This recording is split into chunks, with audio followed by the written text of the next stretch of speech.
Well, good evening, everyone. My name is Andre Anderson. I am both host and founder of BSTL. And of course, it's Monday, 7 o'clock p.m. I hope you all are keeping well. And you ought to be excited because the time changeover has just happened for us over here. So we have sprung forward a little bit, which means that the days will be a little bit longer, which also means that the weather is going to be getting warm in a very short period of time. So anyways, I hope that you're well and I hope that you're keeping well. And of course, we have another topic that I hope that we can deal with today. And I've entitled this one, Just Sit There. Just sit right where you are there. So anyways, over the last couple of months, with everything that's been happening, I have been reminded of something that I learned at the undergraduate level by one of my favorite professors. He said something that was extremely unique and important at that time. I didn't understand the magnitude of what he said, but I am beginning to understand it a little bit better now.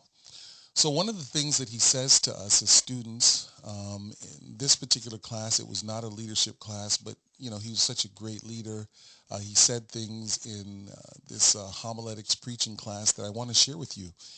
He said, and I'm paraphrasing, of course, he says that if you want to be a great orator or speaker or presenter, communicator, you do have to appreciate the importance of just sitting there and allowing your thoughts to get you to a point where you do actually have something to say. And of course, in those days, I was a lot younger. And when you're younger, you've got more energy. You've got more things that you think you have to do. And I thought to myself, I don't know if I really buy into this thing. But now that I'm getting older, got to be honest with you, that I believe that that may have been one of the game changer sentences that that particular professor shared with us that has really impacted how I lead. And here's what I'm actually saying. I think that great leaders are individuals that are not just moving around and making decisions, but I think the really good ones, they have figured out the importance of sitting there and just taking it all in. So let me also give you another example then, because maybe today's conversation will be riddled with examples. So years ago, when I used to go to the mall to hang out as every teenager would, this one particular mall that I used to go to, they had these 3D portraits that they had on display in the hallway area of the mall.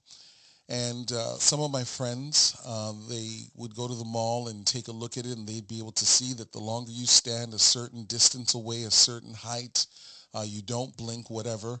What will end up happening ultimately is that what you cannot see initially, it becomes, or it goes into focus the longer you're able to stand there. And the thing is, for those guys, and maybe they were not all over the place like I was, they had mastered the art of standing at different angles, different distances, and still being able to see the image come to life. And it took me a little bit longer, right? Because I was a restless young guy, and I'm always on the move, and I always wanted to know what was going on next. And then one day it happened for me, and nobody was in the mall. I was just there by myself. I was going to get something to wear from the Gap store, and I passed the exact same store, and I stood there just like they told me, and I stood there, and I stood there, and then all of a sudden I was like, wow, so this is what they've been seeing all this time. And maybe the reason why I'm starting off our conversation this way is I think that as leaders, we have to celebrate individuals that have mastered the art of pushing and pulling. And what I mean by that is we know that as leaders, you will constantly have to facilitate in different conversations.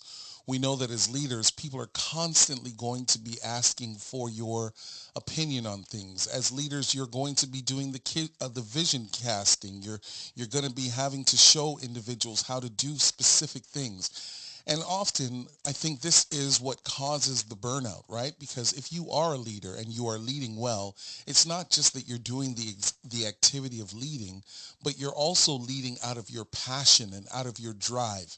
And if you have done it well, after a while, you're not just doing things, but you're doing it based on your mission, your vision, and your core value. And the more that you do is the more you realize, man, if I just tweak this a little bit more, if I tweak that a little bit more, then I might be able to have greater outcome. And maybe perhaps if I do this a little bit more, then maybe those that I'm working with and leading, they may catch the vision and they might be able to help do some of the heavy lifting. But here's what I have discovered. The reality is the good leaders, they have earmarked quiet time. And when I say quiet time, it doesn't mean that there isn't something happening around you, right? Because different people are able to really think and pause and reflect and meditate. Some people need it with absolute silence. Other people can do it with some jazz music in the background. Some people go to the library and they sit down and they read. Or some people go for a walk and they've got their earphones in and their favorite song is on, or their favorite group is there. Or other people walk with audio books and Amazon books and all these different types of books that we often have access to. But the reality is you have to find a way to step aside from what it is that you are generally doing as a leader, or else you will not be able to see whether or not what you would like to happen is actually beginning to unfold. So here's how it becomes personal, right? So in these months where I'm trying to get my feet underneath me, I have not been as active and central in my capacity as a leader. You know, everybody knows that Andre is somebody who's constantly in meetings and constantly having conversations and sending messages via text message or email or even on WhatsApp. Let the church say amen. Well, no, we're not talking about the church, but what we are talking about is the reality that I generally am somebody who is often front and center and part of orchestrating and moving things along. But one of the things that I've discovered as I'm trying to get myself together is that I have not had the capacity to do as much as I've would do usually to help my organization to move forward. And can I tell you, it has been a blessing.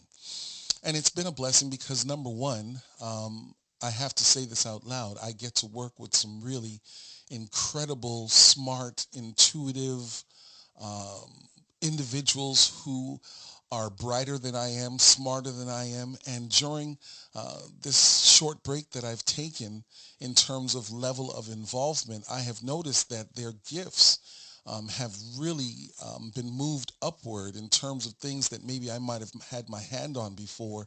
Once I moved my hand, things didn't fall all over the place, but really it changed and it morphed, and it has become and is becoming something different than perhaps what I might have been thinking about conceptually, but really good work nonetheless. And so, of course, part of the reason why I'm endorsing this idea of just sitting there and doing absolutely nothing is because I'm not really saying that you're not absolutely doing anything at all. But what I am saying is that your doing looks a little bit different. When you're able to sit there and not have your hand on the pulse of everything that's going on, it allows you to see whether or not what you had in mind, whether or not that is what it is becoming. And that's tough, right? Because as leaders, we are often very creative, whether or not we are phlegmatic or melancholy, whether or not you're high energy or low energy, whether you're a people person or you're not. The reality is that in your mind, you often can see it so clearly, like, we need to do this and we need to do that. And if we would just tweak a little bit there and tweak a little bit here, then long term, we will be able to see this type of thing develop. But the moment that you kind of move from idea to implementation, here's the other reality. The more you move is the less you are taking in. And if you're like me, there have been times where you have specific projects that need to be completed, things that have a definite timeline attached to it. And as you are moving and becoming fully engrossed in doing whatever that thing looks like, if you're like me, there have been times where you lose track of what it is that you're trying to do because you're so focused on doing the next major activity. So by sitting down, yes, it allows others to grow in their leadership and their support of what you are doing as you support them as well. But it also allows you to see this thing for what it really is. And here's what I've also discovered, that when other people have the capacity to step in because you're not there, because you're sitting down, and it doesn't always have to be health related, but you're sitting there and trying to figure out what my next steps are, people have a way of creating some of their own ideas that may not necessarily look like your ideas, but nonetheless, it does help them to support what it is that you are trying to do. And this is tough, right? Because sometimes as leaders, the reason why I think we don't let go of things, and we often have our hands on a lot of things, is because there's a little bit of an ego thing there, right? So you want to be able to say, this is my baby, and I not only impregnated this baby, I'm also responsible for delivering the baby. But the reality is, you don't have to be there from conception to delivery. Right? Like the point is that you have something that you would like to do, and you have it in mind, and you have to make sure that it happens and happens well. But the process in terms of how do we actually move it from idea to implementation, if your hands are over everything, then that's too much of you. Because no matter how good you are to the organization, and no matter how many things you do that people really enjoy about your leadership, there is going to come a day that you are going to have to step aside for whatever the reason may be, and there will have to be a new gatekeeper, a new light bearer, a new leader, a new manager, a new team lead that is going to have to take whatever it is that you are doing and either make it their own or change direction or create some nuances in between, which may even catapult it and bring it to an even higher height. So sitting down, I think, allows for you to move away from being subjective and perhaps redefining what it means to be objective, what it means to support others. And here's the thing. I've also seen whereby that by sitting there, when somebody else gives the input, or they become involved in what it is that you've been doing, it also clears the table for you to take a look at some other things that you may need to do as part of this process. So let me explain what I mean. Whenever we as leaders have an idea in mind, we are so focused on finishing that assignment that if we are not careful, we will fulfill finishing the assignment. But here's what happens. As you finish the assignment, because you've been so focused just on that one thing, there's a little bit of a lull. And when I say a lull, there's a little bit of a gap between the objective that you hoped to complete and what it is that you are now going to continue to do. Because that's the beauty about having a vision statement, right? If your vision statement is what it needs to be, it's so big that you should never actually complete it. Because if you have completed it, then that means you probably have a perfect organization. And we know that nobody has a perfect organization. But also, number two, if you complete that thing and there's nothing else to do, more than likely you need to pack up your business, shut it down, and start something else. Because here's the other thing that I'm discovering as I'm on this journey of leadership, is the longer you live, you realize that you may have had an idea that would have been relevant for 1990 or 2000 or 2010, 2020. But by the time you get to 2023 and the marketplace is shifting and new technology is being discovered and implemented, as you get older and you have a different perspective about life and the contribution that you would like to make to the organization, if time happens and life happens long enough, what you will discover is after a while you will have to make a shift. And so sitting there allows for you to be humble enough to reflect on what you've been doing, also allow other people to get their hands dirty, but it also allows for you to reinvent who you are and what it is that you've got to bring to the table. And I've always said this, and not everybody agrees with me, and I'm okay with this, but when I look at politics, and I promise you, this is nothing against the seniors or the older part of our community, the older individuals, people that are a part of our community. I'm all about the wisdom of the elders.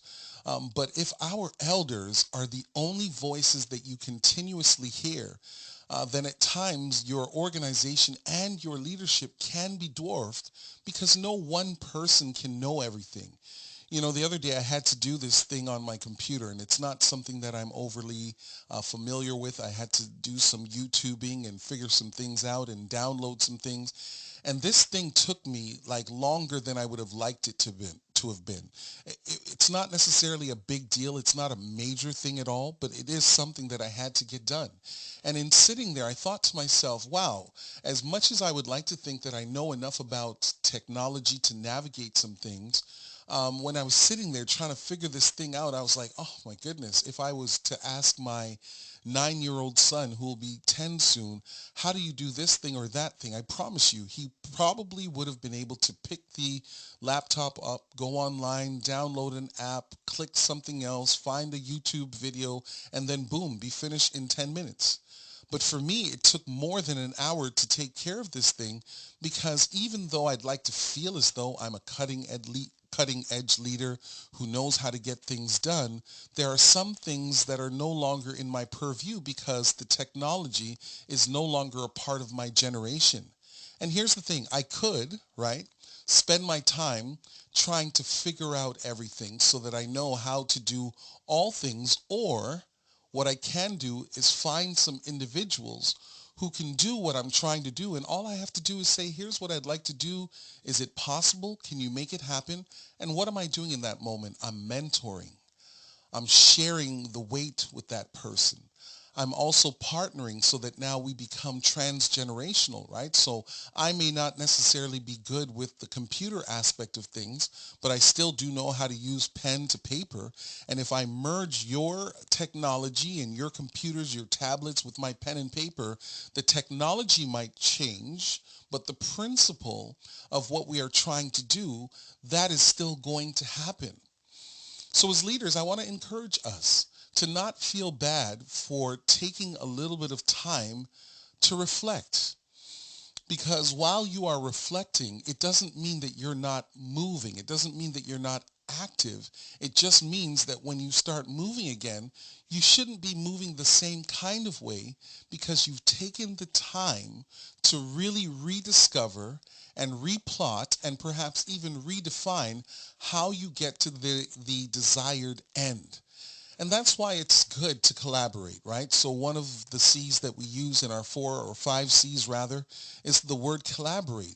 Because the more that we collaborate with other individuals, what we will find is after a while, there will be times where you'll be at the dry erase board or the blackboard, the chalkboard, or the smart device board, right? At some point, you're going to be up front and you're going to be writing things and typing things. But then be okay with like sitting back a little bit and allowing somebody else who's got a different energy, a different level of education and or experience to pour into it. Because the other thing that I've also come to know throughout the years is that when you as a leader have those moments where you're able to not talk, it doesn't mean that the room goes quiet. It just means that there's a different emerging voice that comes out that doesn't sound like yours, doesn't process like the way that you do, but they're still contributing to the overall conversation. So go ahead, free yourself, right? I mean, we often tag this thing to when I go on vacation, that's where I'm going to sit down and do absolutely nothing. No, you've got to do absolutely nothing in the space that you are leading. And here's the other thing. People are always watching you, right? No matter what you do, no matter who you are, no matter whether or not people like how you lead or they despise how you lead, people are constantly evaluating what are the various things that you do as a leader to have the kind of cutting edge that you have. And don't be selfish with it, right? Don't wait until you get home where no one can see you. Let those that work with you, that you're working with as well, let them come into your office and see you with the light out or the light on or your earphones on or your earbuds on. Let them see you listening to some music. Let them see you listening to an audiobook. And when they say to you, what are you doing? It's 12 o'clock in the afternoon. The office is going crazy. There's a project that has to be finished in 2 weeks or 2 months from now. How have you found time to just sit there and do absolutely nothing? And when they come that way, do me a favor. Let them know that part of the reason why you've become as effective as you are now is because you've learned how to sit there and physically do nothing while your mind is doing the work and other people are supporting you. I think people that sit down and they build all of this kind of quiet time, this non-physical movement time, I think that these leaders are onto something because they've discovered that you can't constantly be moving and be objective. Sometimes you've got to sit there and pause and reflect and define and collaborate and read more and get some additional education. Do whatever you have to do.